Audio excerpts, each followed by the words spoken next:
Hey everyone, welcome back. Today, we're diving into a quick and easy tutorial on how to change the name of your iPhone in 2025. Whether you're personalizing your device for better Bluetooth connectivity, AirDrop ease, or just to make it feel more like yours, this update might have a few tweaks, but don't worry. I'll walk you through it step by step. By the end of this video, you'll have your iPhone renamed in under a minute. First things first, make sure your iPhone is running the latest iOS version for 2025. You can check this by going to Settings and tapping on General, then Software Update. Once you're all set, let's get started. Step 1. Unlock your iPhone and open the Settings app. It's the one with the gear icon, easy to find on your home screen. Step 2. Scroll down and tap on General.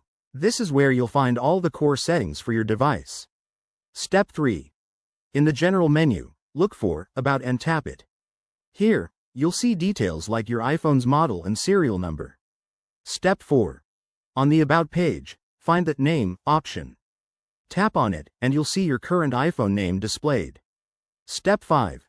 Tap the Name field to edit it.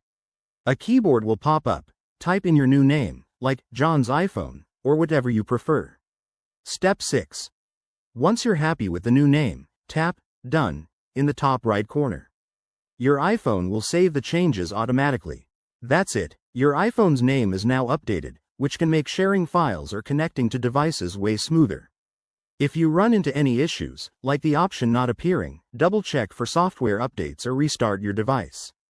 Pro tip: keep the name short and simple to avoid any compatibility problems with other Apple devices.